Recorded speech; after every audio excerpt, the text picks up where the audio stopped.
Malam itu, angin laut berhembus pelan, tapi membawa sesuatu yang lebih dingin daripada kematian.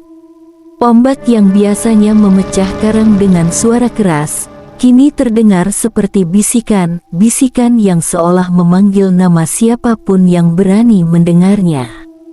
Di sepanjang pesisir Malaysia, para nelayan tua selalu memperingatkan satu hal, jangan pernah mendekati pulau kecil yang tak pernah muncul di peta.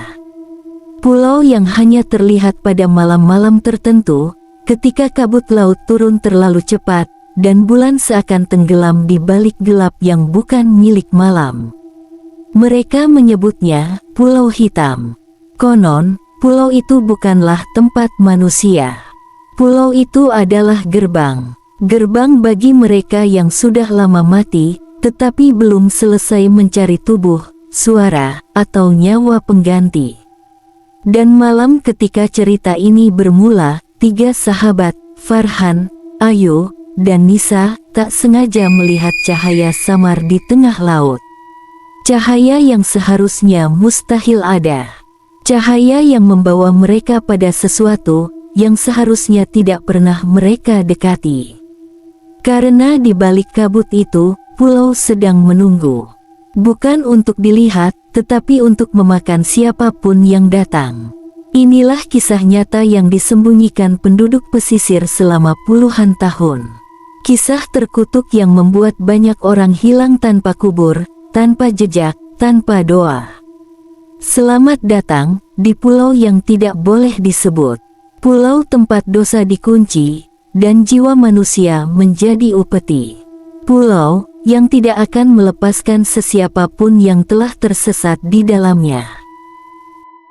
Malam itu, ombak laut Cina Selatan bergulung pelan namun berat, seakan membawa sesuatu yang tidak seharusnya kembali ke daratan. Angin lembab berhembus dari arah timur, membawa bau laut yang tercampur dengan aroma anyir yang halus tetapi jelas terasa. Raffi, seorang jurnalis dokumenter dari Kuala Lumpur, sedang berada di dermaga kecil kampung nelayan di daerah Terengganu. Ia ditugaskan menelusuri cerita misterius tentang sebuah pulau yang konon tidak boleh dijejaki oleh manusia. Pulau itu dikenal dalam bisik-bisik orang kampung sebagai Pulau Langkah Mati. Tidak ada peta resmi yang menandainya. Bahkan Google Maps hanya menampilkan ruang kosong. Namun warga kampung percaya pulau itu ada, dan harus dibiarkan begitu saja. Raffi sudah mewawancarai beberapa nelayan. Sebagian mengabaikannya sambil pura-pura sibuk memperbaiki jaring. Sebagian lagi mengintip dari balik pintu rumah, menutup rapat begitu melihatnya menghampiri. Tapi satu orang akhirnya bersedia berbicara. Seorang lelaki tua kurus dengan mata cekung, mereka memanggilnya Tok Deram.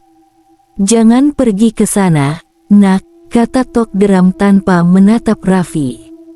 "Pulau itu bukan tempat manusia." Laut di sekelilingnya tidak pernah sunyi. Selalu ada suara orang yang tak wujud. Raffi mencatat semuanya dengan penuh antusias. "Apa benar ada orang hilang di sana?" Tok Deram mengangguk perlahan. "Bukan sekali, sudah berkali. Dan setiap yang hilang, hanya satu benda yang kembali." Ia mengeluarkan sebuah botol kaca kecil. Di dalamnya, secarik kain lusuh putih, penuh lumut hijau. "Kain kafan," bisik Raffi, merinding.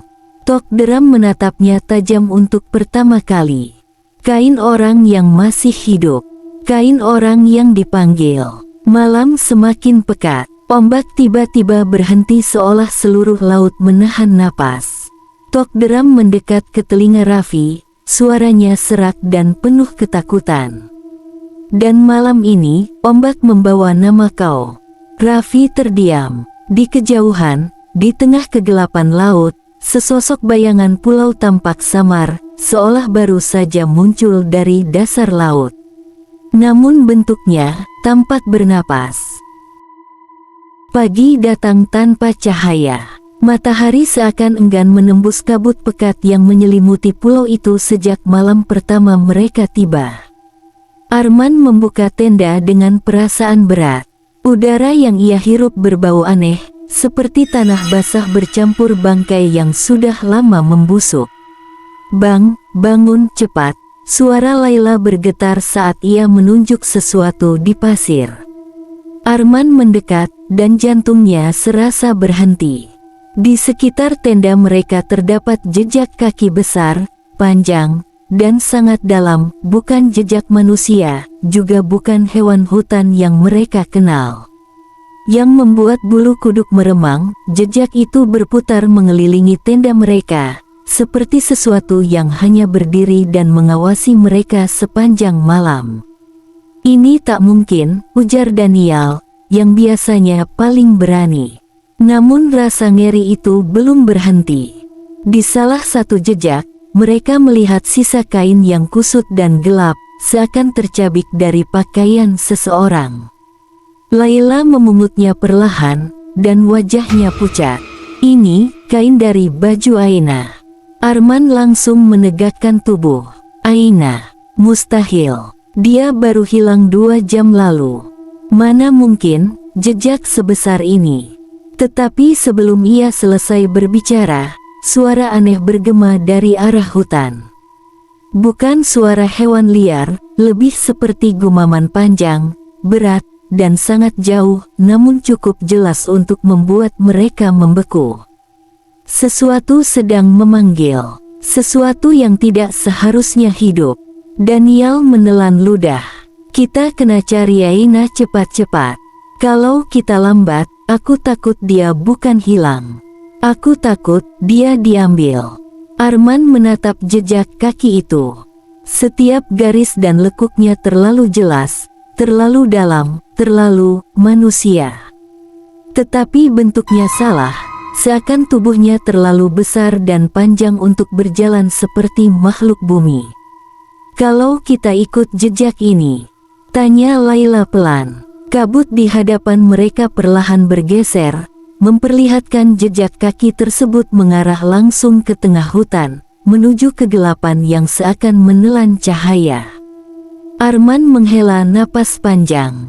"Kita pergi sekarang, sebelum pulau ini mengambil korban lagi."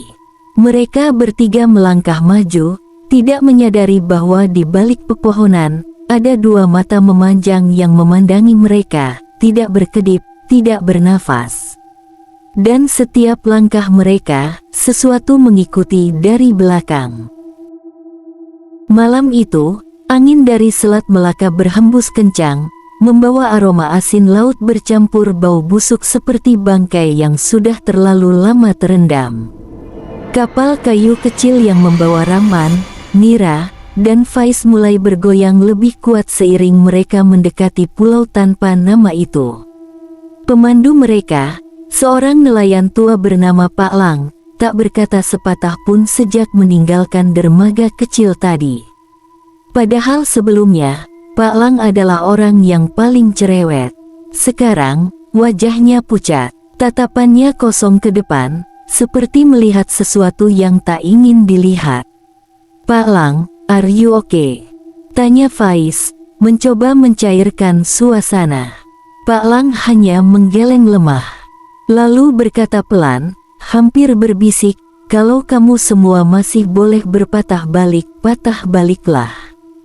Sudah banyak orang hilang, banyak yang mati, pulau itu bukan tempat manusia." Rahman menelan ludah. "Tapi kita perlu buktinya, Pak Lang. Untuk dokumentari." Pak Lang tak menjawab. Dia hanya menunjuk pulau yang mulai jelas terlihat. Dari kejauhan, pulau itu tampak biasa, pepohon tinggi, pasir gelap, dan tebing batu yang tajam seperti gigi raksasa. Tapi semakin dekat, mereka merasakan sesuatu yang salah. Burung-burung mati berserakan di pesisir. Bukan 1 atau 2, tapi puluhan, seolah mereka terjatuh dari langit pada saat yang sama. Mira menutupi hidungnya. Bau apa nih? Bau itu jauh lebih kuat sekarang. Busuk, menusuk. Tak wajar, seperti bangkai bercampur lumpur rawa dan daging basi. Bau yang tak mungkin muncul dari pulau yang tidak ditinggali. Faiz mengeluarkan kameranya. Kita dah sampai. Ambil shot nih dulu. Tapi saat dia menekan tombol REC, kamera merusak sendiri. Layarnya berkedip-kedip, kemudian menampilkan sosok samar, seorang wanita berambut panjang, berdiri di antara pepohonan, wajahnya kabur seperti kabut. Semua terdiam. Mira cepat-cepat menutup mulutnya, hampir menjerit. "Hei, kau nampak tuh?" Faiz menunjuk layar dengan suara bergetar. Tiba-tiba, suara seperti bisikan muncul. Bukan dari laut, bukan dari angin, tapi dari kamera. Ada yang tunggu. Seketika kamera mati total. Pak Lang spontan berdiri. "Kita balik," bentaknya dengan suara yang tak pernah mereka dengar sebelumnya. Terlambat, kapal mereka berhenti begitu saja. Bukan karena terdampar, bukan juga karena mesin rusak. Air di bawah mereka membeku liar seperti lumpur hitam yang pekat, seolah tangan-tangan gelap dari dasar laut memegang perahu agar tidak bergerak. Kemudian terdengar launggan panjang dari tengah pulau. Suara yang tidak menyerupai manusia, tidak pula menyerupai binatang. Campuran jeritan, rintihan, dan tangisan. Mira memegang lengan Rahman erat-erat. "Apa tuh?" Pak Lang menoleh ke mereka dengan mata yang mulai berkaca-kaca. "Itu tanda pulau nih dah nampak kamu." Rahman merinding. "Nampak, maksudnya apa?" Pak Lang memandang ke arah pepohonan pulau. Ada sesuatu yang bergerak di sana. Tinggi, kurus, merangkak dengan cepat. Makhluk di pulau ini, kalau sudah nampak manusia, dia takkan biarkan kita balik. Kapal bergoyang. Lalu sesuatu muncul dari dalam air di sebelah mereka. Tangan pucat, panjang, berurat hitam, dengan kuku tajam seperti belati, meraih tepi kapal. Satu tangan, disusul tangan lain. Seperti ada 3, 4, 5 makhluk di bawah permukaan air, memanjat, ingin naik. Faiz menjerit, "Tarik tali." "Gerakan bot." Pak Lang mencoba, tapi mesin tak mau hidup. Makhluk-makhluk itu terus memanjat. Salah satu tangan itu naik lebih tinggi, dan Rahman menyadari sesuatu yang lebih mengerikan. Tangan-tangan itu berasal dari orang-orang yang hilang.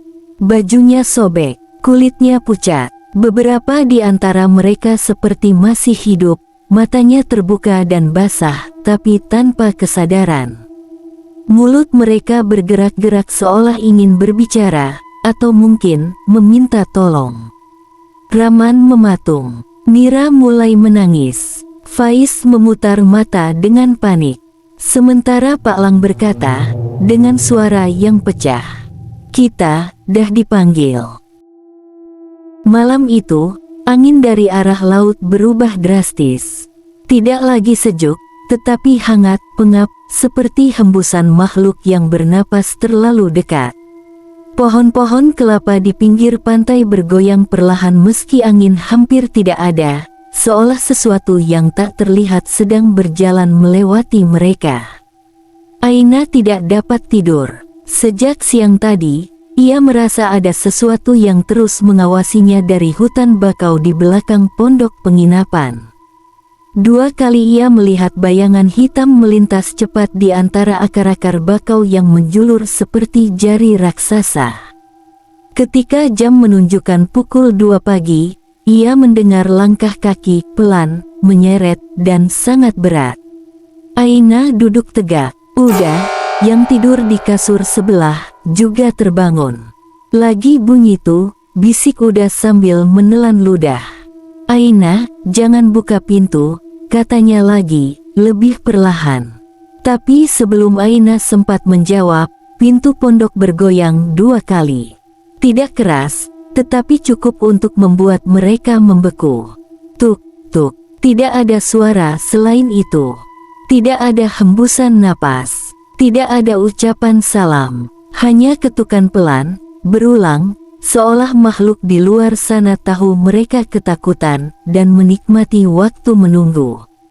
Ketukan berhenti, tapi kini terdengar suara lain. Suara pasir dan kerikil bergeser, seperti sesuatu yang sedang diseret di lantai kayu depan pondok. "Udah, itu bunyi apa?" bisik Aina sambil menutup mulut. Udah tidak menjawab, karena apa yang mereka dengar berikutnya membuat keduanya gemetar. Suara kaki kecil, banyak, sangat banyak, berlari-lari di sekitar pondok. Seperti puluhan anak kecil, berlari tanpa arah. Kadang tertawa pelan, kadang mendesah, kadang seperti membisikkan sesuatu dalam bahasa yang tidak mereka kenal. Aina menutup telinganya. Ini bukan manusia. Udah, ini bukan. Udah menarik Aina mendekat. "Diam. Jangan menyahut apa-apa." Tiba-tiba, tok, sebuah benda besar menghantam dinding. Lalu tok, lagi, lebih keras, seolah mencoba merobohkan pondok. Aina menggigit bibir untuk menahan teriakannya. Tetapi sesuatu di luar pondok itu terdengar seperti memanjat dinding, suara kuku panjang mencakar kayu, perlahan naik menuju atap. Atap pondok bergetar, debu turun dari sela-sela papan. "Dia naik atas kita," suara udah bergetar. Lalu, semua suara berhenti, hening, sepi. Udah perlahan berdiri dan mengintip dari jendela kecil. Ia hanya bermaksud melihat apakah makhluk itu pergi. Namun yang dilihatnya membuat darahnya membeku. Pagar besi pusaka yang melingkari pusat Pulau Hemang, pagar yang menurut warga kampung tidak pernah boleh disentuh atau dilewati, kini tampak jelas dari kejauhan. Padahal, siang tadi pagar itu tertutup rapat oleh pohon dan semak-semak tinggi. Tetapi sekarang, entah bagaimana, semua semak di depannya seperti terbakar atau diseret habis.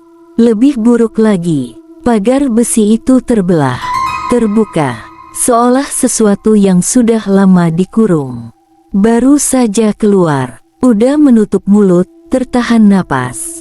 Aina mendekat, memegang lengannya. "Udah, apa yang kau nampak?" Udah tidak menjawab. Ia hanya menarik Aina menjauh dari jendela sambil berbisik ketakutan. Apapun yang keluar dari pagar itu, dia sedang mencari seseorang. Dan dari kejauhan, terdengar satu suara perempuan memanggil nama Aina dengan sangat jelas.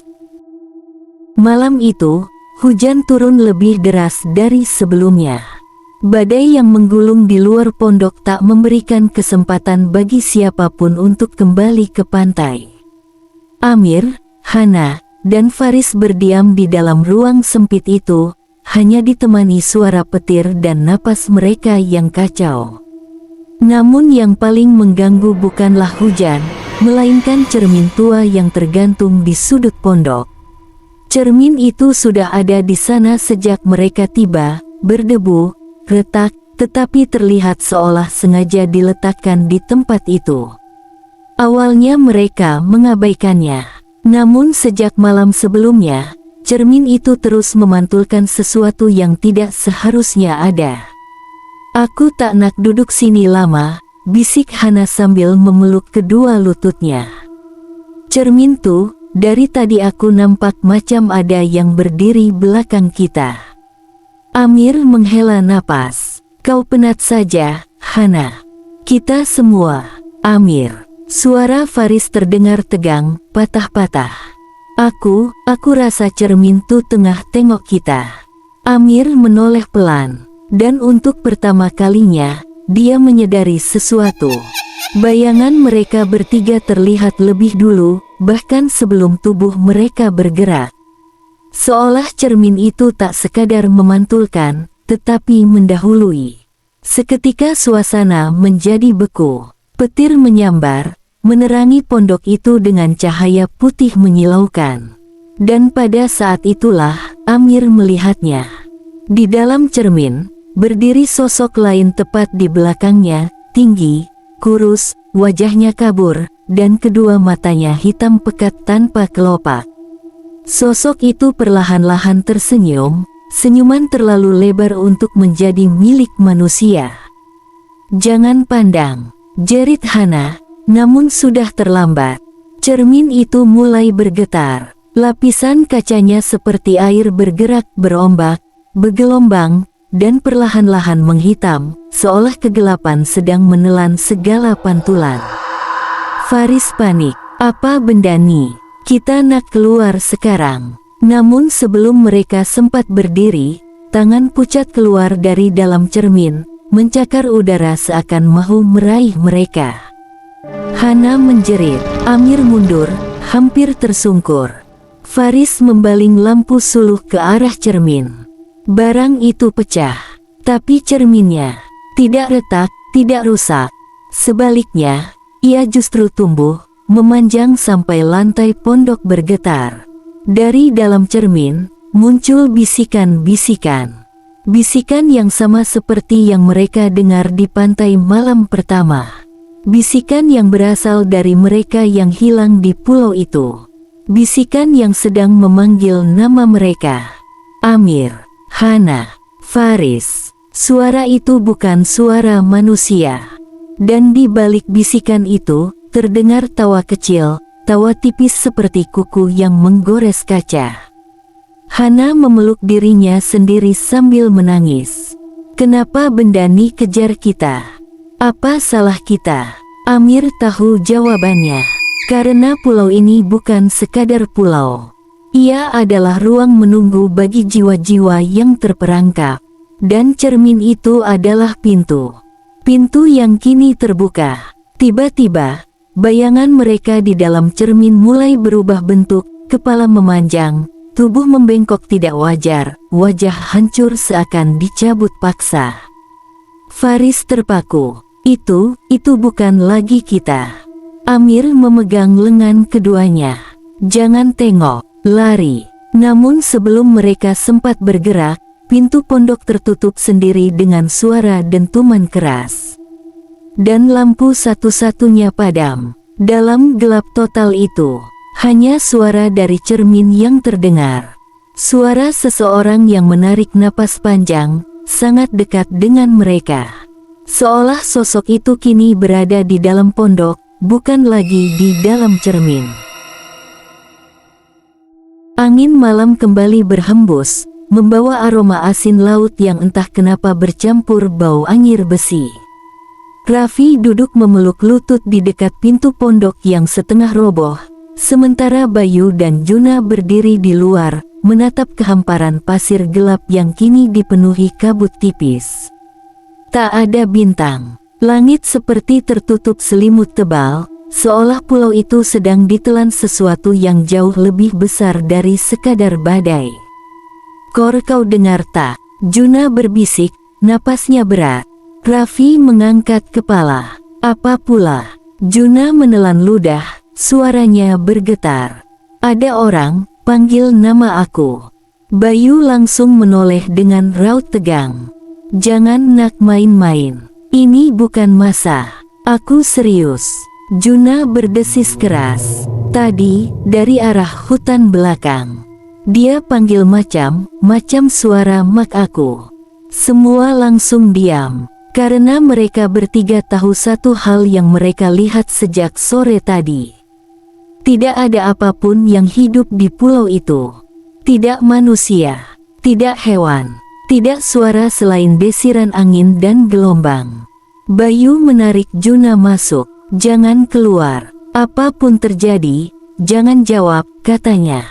Namun sebelum Bayu sempat menutup pintu, sebuah suara samar terdengar lagi. "Juna, balik sini." Suaranya lembut, penuh kerinduan. Benar-benar terdengar seperti suara seorang ibu. Raffi mematung. Bayu menahan napas. Sementara Juna, wajahnya berubah pucat pasi. "Itu, Mak," katanya lirih. "Aku kenal benar suara tuh." Raffi menarik Juna dari pintu, menahan tubuh temannya yang seperti ingin berlari keluar. Bodoh, mana mungkin Mak kau ada sini? Kita jauh dari pantai utama, bro. Tak ada bot yang datang. Raffi menegur, namun suara itu muncul lagi. Lebih dekat, anak Mak, jangan takut, mari sini. Pintu pondok bergetar seperti diketuk sesuatu dari luar. Bukan manusia. Ketukannya terlalu pelan, teratur, seperti jari panjang yang mengetuk kayu perlahan-lahan.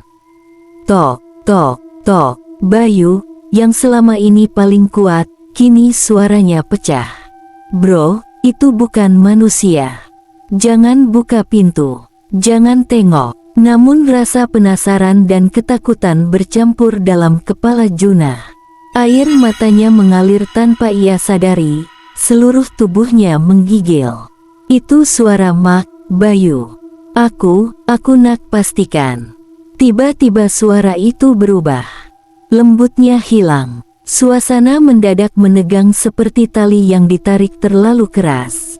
Kemudian, buka pintu. Suara itu menggelegar, terdistorsi, serak seperti datang dari tenggorokan yang robek. Tidak lagi seperti suara seorang ibu. Tidak lagi terdengar seperti manusia. Pintu kembali bergetar keras, seperti diguncang tangan raksasa.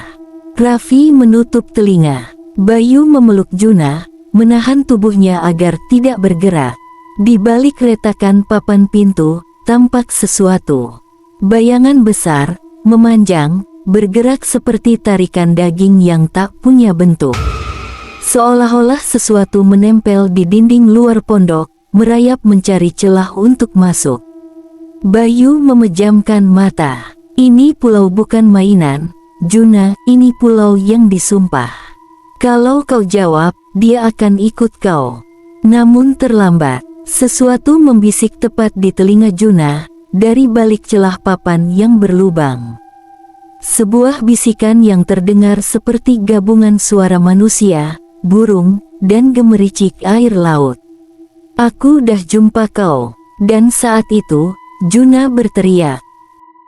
Angin malam di pulau itu berembus seperti desahan seseorang yang sedang menahan tangis. Ayu dan Rahmat berjalan perlahan di antara pepohonan bakau yang berkelok seperti tulang-tulang hitam. Cahaya senter mereka hanya mampu menembus kabut tipis yang menggantung rendah, seolah mengintai. Semakin jauh kita masuk, semakin banyak suara yang mengikuti, bisik Rahmat, suaranya bergetar. Ayu mengangguk. Ia juga mendengarnya, langkah kaki kedua, ketiga, keempat, selalu tertinggal sedikit di belakang mereka, tidak pernah terlihat, tapi keberadaannya terasa menempel di kulit. Tiba-tiba, dari kedalaman hutan, terdengar bunyi lonceng kecil ting, ting, ting. Bukan suara angin, bukan suara hewan. Suara itu seperti memanggil. Ayu menelan ludah. Lonceng itu, sejak tadi mengarah ke sisi timur pulau. Kenapa selalu ke sana? Karena itu tempat yang dilarang, jawab Rahmat lirih. Tempat di mana rombongan pemuja pertama kali hilang. Mereka terus melangkah, meski kaki gemetar. Tak lama kemudian, Rahmat berhenti mendadak. Yu, kau lihat itu. Di antara akar bakau, tampak jejak kaki basah, bukan milik manusia. Panjang, bengkok, dan memiliki 3 jari seperti cakar. Jejak itu mengarah lurus ke pepohonan yang paling gelap. Ayu berjongkok. Ini baru saja dibuat. Kabut tiba-tiba menebal begitu cepat hingga senter mereka tidak berguna. Sesuatu bergerak di dalamnya, tinggi, kurus, dan bernafas kasar. Hao, hao. Mata Ayu membesar. Rahmat, jangan panik. Jangan lari. Tapi terlambat. Sosok itu muncul perlahan dari kabut. Tubuhnya membungkuk abnormal. Rambutnya panjang tergerai sampai tanah. Dan wajahnya seperti orang yang sudah terlalu lama mati namun dipaksa tetap hidup. Mulutnya robek sampai telinga. meneteskan sesuatu yang hitam dan berbuih. Ayu menahan napas, tubuhnya membeku. Makhluk itu mengangkat kepala perlahan. Dan suara lonceng kecil kembali terdengar, kali ini hanya beberapa langkah di belakang mereka. Ting, ting, ting. Rahmat membalik tubuhnya.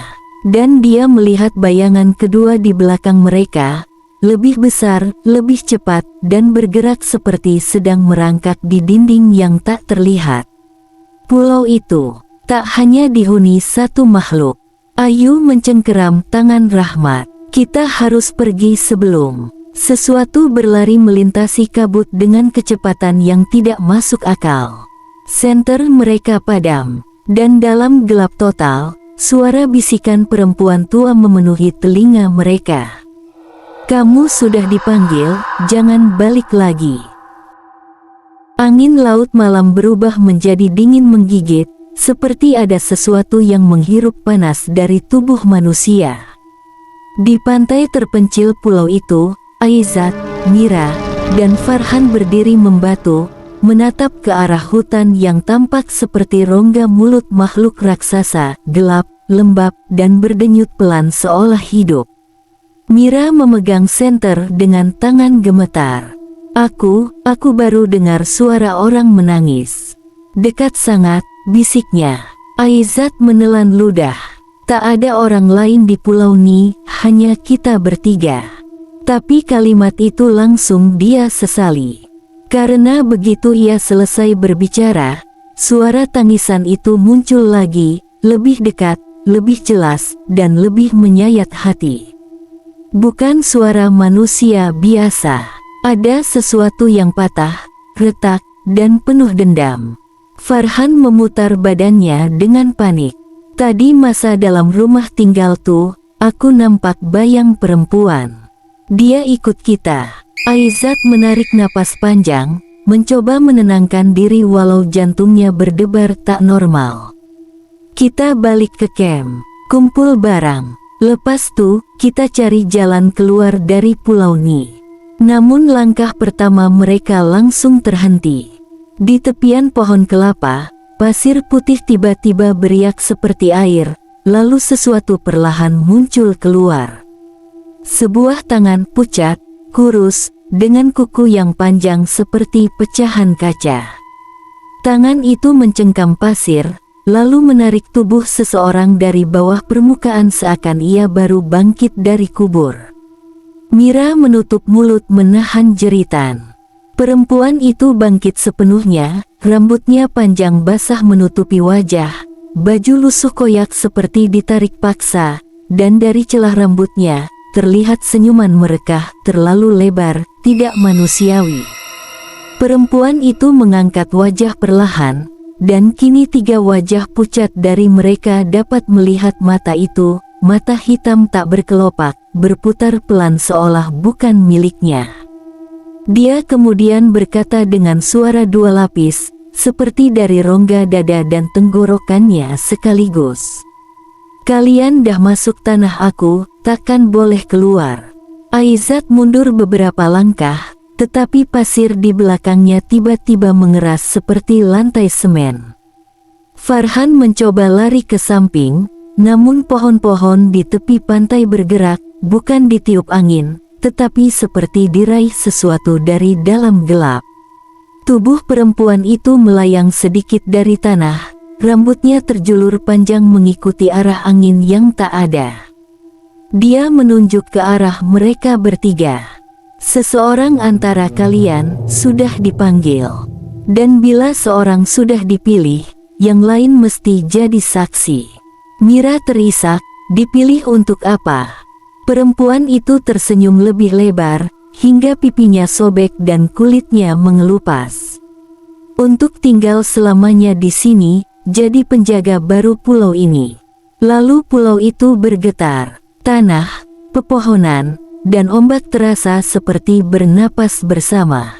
Dan dari jauh, puluhan suara mulai memanggil, suara-suara yang mirip manusia, tapi setiap nada mengandung kematian dan kepasrahan, seakan berasal dari orang yang telah lama hilang dan tidak pernah pulang.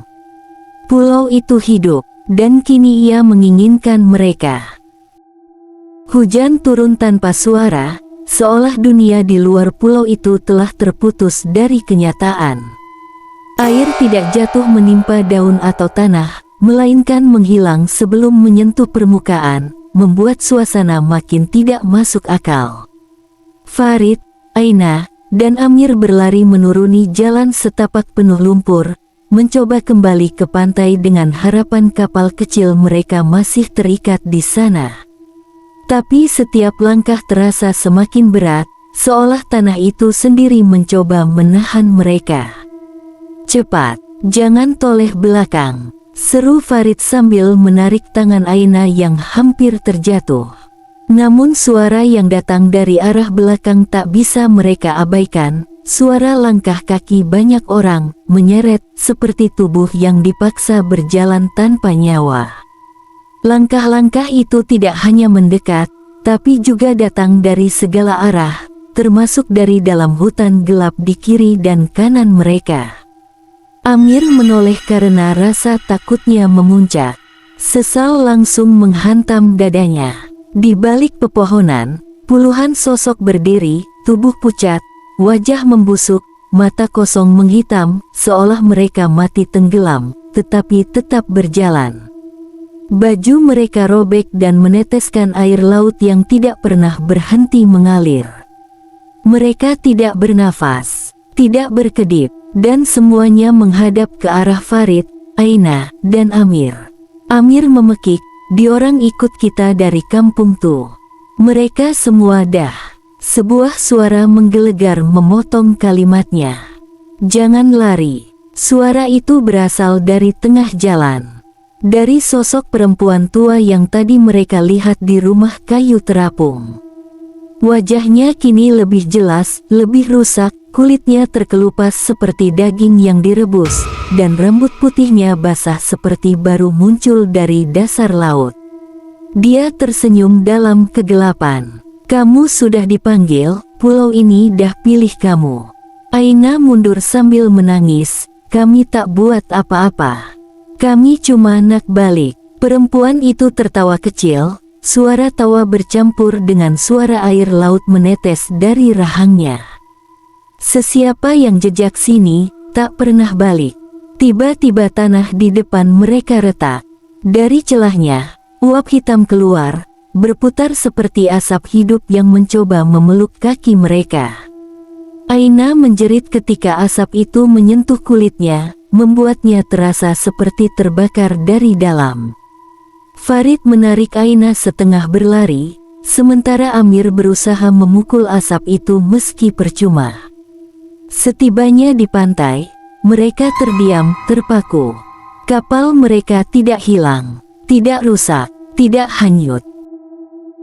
Namun kapal kecil itu kini terbalik, seperti seseorang sengaja membaliknya perlahan hingga macet di atas karang. Di pasir, terdapat jejak kaki yang sangat besar, lebih besar dari kaki manusia, dengan bentuk yang tidak dikenal, menyerupai kaki manusia, tapi dengan 3 jari panjang dan cekungan di tengahnya, seperti sesuatu dari dasar laut.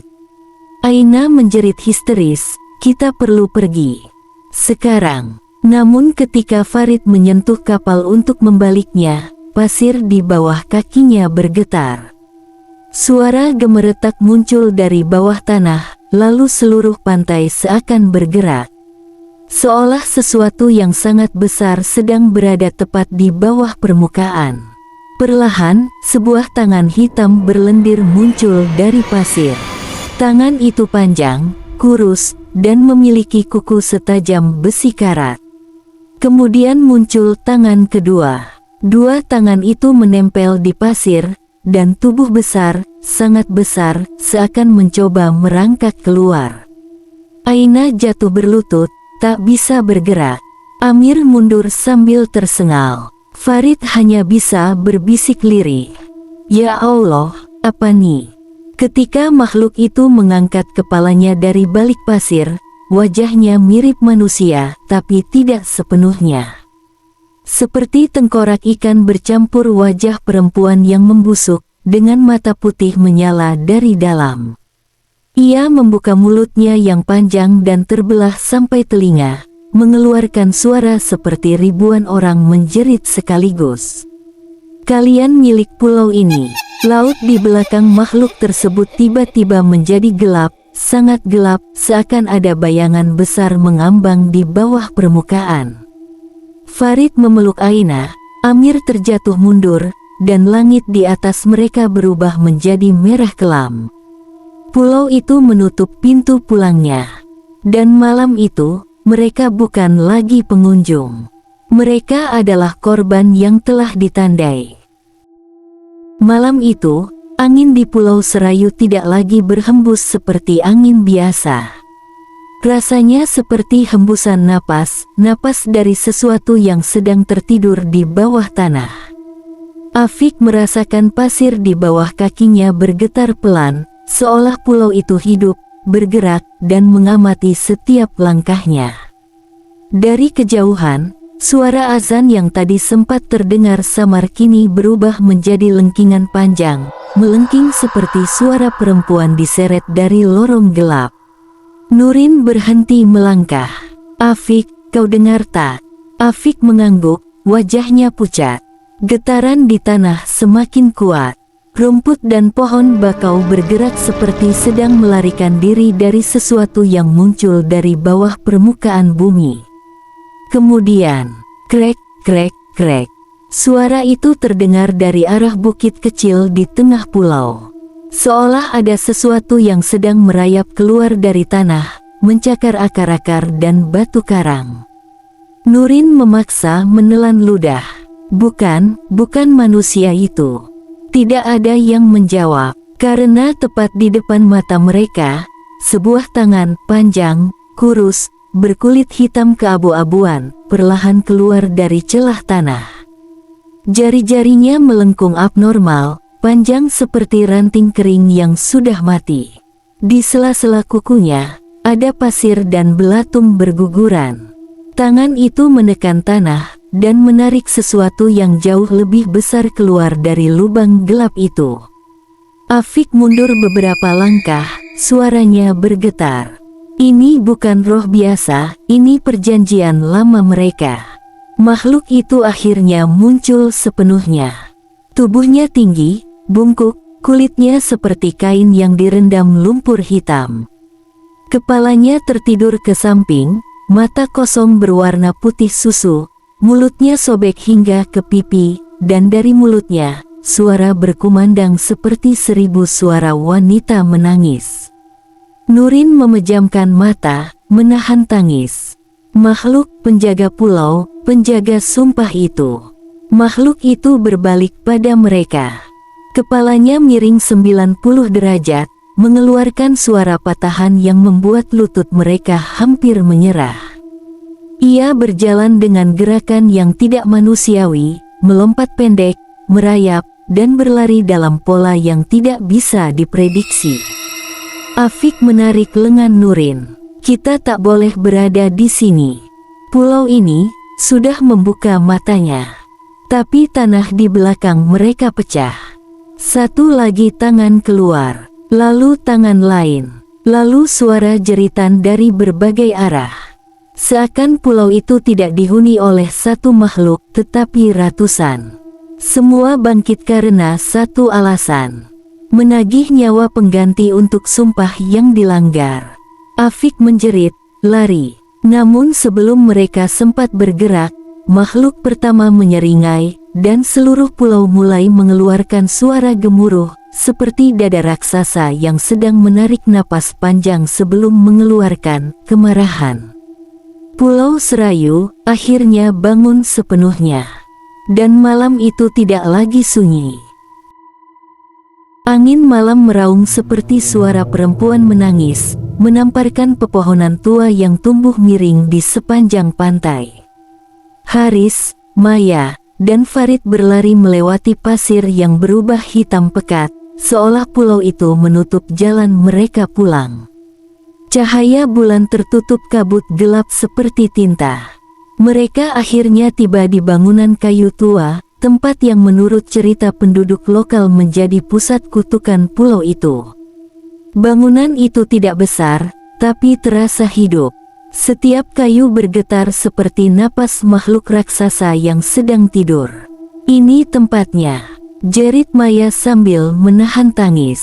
Nenek tua itu bilang, "Roh-roh yang terperangkap di sini mesti dilepaskan kalau kita mau keluar dari pulau ini." Farid menyalakan obor. Api itu berdesis, seperti ada yang meniupnya dari dalam bangunan. Saat mereka masuk, bau busuk langsung menyerang. Bukan bau bangkai biasa, ini seperti bau laut mati bercampur daging yang dipendam berabad-abad. Di ujung ruangan, Haris melihat sebuah patung kayu hitam, bentuknya seperti wanita dengan kepala terbalik. Mata patung itu bergerak mengikuti mereka. Tiba-tiba, krak, langit-langit bergetar, dan sosok-sosok hitam merayap keluar dari dinding, bukan berjalan, tapi merangkak seperti kepiting, dengan sendi patah dan tubuh basah seperti keluar dari perut ikan busuk. Maya menjerit. Farid tak bisa bergerak, matanya membesar melihat wajah-wajah hantu itu, semuanya tak punya mulut. Hanya lubang luas yang menganga di tengah wajah. Dari patung hitam itu, terdengar bisikan perempuan. "Kamu datang untuk menggantikan mereka. Seseorang mesti tinggal." Haris merasakan dadanya sesak. Pulau itu memang bukan hanya terkutuk, pulau itu lapar, dan hanya bisa tenang jika mendapat satu jiwa baru. Bayangan hitam bergulung turun dari patung itu, membentuk sosok perempuan bertubuh panjang, rambutnya basah menjulur sampai tanah. Wajahnya tidak berbentuk, seperti kain lembek yang ditarik dari kepala. Perempuan itu mendekat. "Maya, lari." Haris mendorong keduanya. Tapi perempuan itu bergerak terlalu cepat, tubuhnya melayang, memanjang, mencengkeram Farid dengan tangan yang terlipat-lipat seperti ular laut. Farid menendang, menjerit, tetapi tubuhnya ditarik ke lantai yang tiba-tiba berubah seperti lumpur hidup. Haris hendak menarik Farid, namun perempuan itu menatapnya. Tatapan hitam itu membuat Haris merasa tubuhnya membeku, seperti jantungnya ditahan oleh tangan tak terlihat. "Dia yang kau pilih untuk tinggal." Pulau itu sedang membuat Haris memilih. Di luar, suara ombak berubah menjadi jeritan manusia. Pohon-pohon menunduk seperti ikut menyaksikan. Haris menutup mata, menggenggam tangan Farid, menarik sekuat tenaga, namun Farid berteriak, "Pergi. Jangan biarkan Pulau Niambi kau juga." Dan dengan satu hentakan tak terlihat, Farid tersedot ke dalam lantai tanpa sisa, hilang seolah tak pernah ada. Pulau itu berhenti bergetar. Perempuan tak berwajah itu perlahan memudar, menyisakan suara terakhir. Perjanjian baru sudah dibayar. Haris terduduk lemas. Maya memeluknya sambil menangis. Mereka telah kehilangan Farid, tapi mereka masih hidup. Namun ketika mereka menoleh ke pintu keluar, pantai sudah berubah. Bukan lagi pasir biasa, melainkan hamparan tengkorak putih yang tersusun rapi seperti jalan menuju kegelapan. Pulau itu belum selesai dengan mereka. Angin malam kembali berhembus, kali ini tanpa membawa bisikan, tanpa membawa nama siapapun. Pulau yang dahulu dipenuhi raungan makhluk gelap kini tenggelam dalam keheningan yang tidak wajar, keheningan yang lebih menakutkan daripada teriakan. Cahaya bulan menimpa laut yang memantulkan bayangan-bayangan hitam yang tak lagi memiliki bentuk, seolah makhluk-makhluk itu telah kembali ke dalam perut bumi, menunggu waktu lain untuk muncul. Namun bagi mereka yang selamat dari kengerian itu, pulau tersebut tidak pernah benar-benar ditinggalkan. Mata mereka masih menyimpan kilatan trauma, rumput laut yang bergerak sendiri, suara perempuan menangis dari arah batu karang, dan siluet tubuh tanpa kepala yang berjalan di tepi pantai. Semua itu tidak hilang. Semua itu hanya menunggu. Dari kejauhan, rumah kayu tua di tengah pulau tampak kembali retak, seakan berusaha membuka celah-celah lamanya. Di dalamnya, selembar kain kuning penuh tulisan Jawi terbentang, bergerak perlahan meski tidak ada angin. Dan di tengah kain itu, sebuah titik hitam mulai melebar, menetes, membentuk sesuatu, wajah, atau bukan wajah, sebuah bentuk yang tidak semestinya ada di dunia manusia. Seorang nelayan yang melintas dari perairan dekat pulau itu malam itu bersumpah melihat api kecil menyala di tepi hutan. Api itu bergerak, seperti menuntun sesuatu yang jauh lebih besar, lebih kelam, lebih haus. Karena pulau itu tidak sedang tidur. Pulau itu sedang menunggu mangsa berikutnya. Dan siapapun yang mendekat, tidak akan pernah kembali sebagai manusia. Malam akhirnya menutup semua jejak, namun kisah dari pulau itu tak pernah benar-benar berakhir. Kita hanya menyaksikan sepotong kecil dari kutukan yang sudah berdenyut selama ratusan tahun. Apa yang terjadi di sana, apa yang menjerat para penduduk, dan apa yang menunggu mereka yang datang tanpa izin, semuanya tetap hidup, tetap terjaga, tetap menunggu. Jika laut tampak tenang, jangan pernah percaya bahwa ia benar-benar damai. Karena di balik gelombang yang diam itu, ada sesuatu yang masih mengintai. Sesuatu yang tak pernah tidur. Sesuatu yang mungkin, saat ini, sedang memperhatikan kita. Jeda 3 detik, suara lembut seperti napas di belakang kamera. Hanya satu hal yang pasti. Siapapun yang pernah memijak pulau tersebut tidak pernah benar-benar kembali. Terima kasih telah menonton. Bersiaplah untuk bagian selanjutnya jika kau masih berani.